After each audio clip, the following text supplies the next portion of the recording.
បាទខ្ញុំធ្វើវីដេអូនេះសូមផ្ដាំផ្ញើទៅបងប្អូននៅប្រភេទមួយចំនួនតូចបាទបងប្អូនអ្នកខាងចិញ្ចឹមក្របីសូមបងប្អូនខ្វៀលក្របីតាមក្របីឲ្យជាប់ព្រោះអីមកបោកចន្ទទីខ្ញុំនៅក្រោយឃ្លាំងតកែលៀបបាទនេះមើលបងប្អូននៅបាក់បាទនៅក្រោយឃ្លាំងតកែលៀប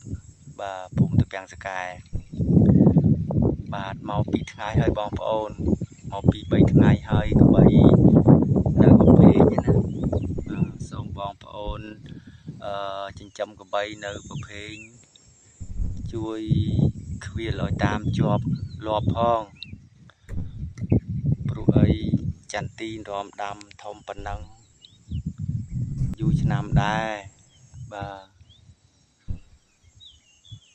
វីដេអូនេះសូមផ្ញើទៅអ្នកខាងប្រភេទមួយចំនួនតូចបាទជួយមើលក្បីខ្វៀលឲ្យជាប់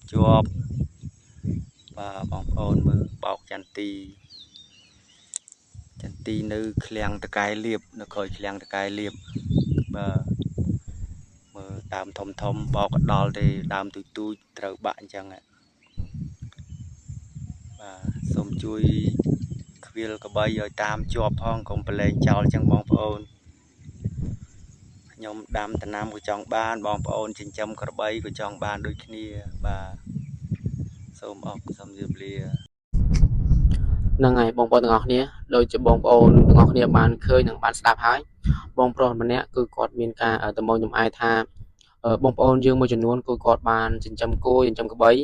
ដែលគាត់បានលែងចោលអញ្ចឹងណាអញ្ចឹងហើយគាត់បានលែងចោលតែគាត់អត់បានទៅមើលឲ្យដល់ទេអញ្ចឹងគឺសត្វរបស់គាត់ដូចជាគោដូចជាក្របីរបស់គាត់គឺបានបង្កជាបំផ្លាញដំណាំបងប្អូនយើងមួយចំនួនអញ្ចឹងដូចជាបងប្រុសក្នុងវីដេអូនេះបងប្រុសម្នាក់គឺគាត់បានប្រាប់ថាបងប្អូនយើងនៅប្រព្រេងគឺគាត់បានប្រឡែងគោប្រឡែងក្របីដើម្បីទៅឲ្យស៊ីស្មៅអញ្ចឹងទៅប៉ុន្តែគាត់អត់បានទៅមើលដល់ទេគឺគាត់អត់បានទៅតាមគោទៅតាមក្របីទេ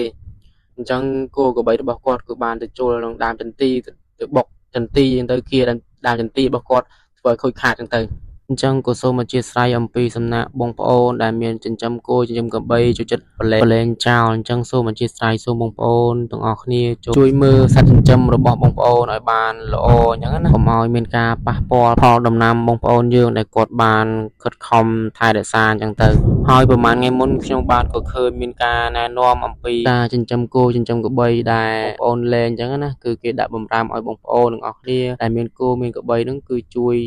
កុំប្រឡែងឲ្យចងនៅផ្ទះអញ្ចឹងទៅឬក៏បើសិនជាបងប្អូនប្រឡែងទៅបងប្អូនទៅមើលដិតដល់អញ្ចឹងទៅកុំឲ្យប្រឡែងចោលវាអាចនឹងប៉ះពាល់ផលដំណាំផ្សេងអញ្ចឹងវីដេអូនេះគឺមានតែប៉ុណ្្នឹងទេហើយក៏សូមអធិស្ឋានចំពោះបងប្អូនដែលមានគោដែលមានក្របីចូលចិត្តប្រឡែងខ្ញុំបាទក៏សូមអធិស្ឋានផងអញ្ចឹងខ្ញុំបាទក៏សូមអរគុណនិងសូមគោរពលា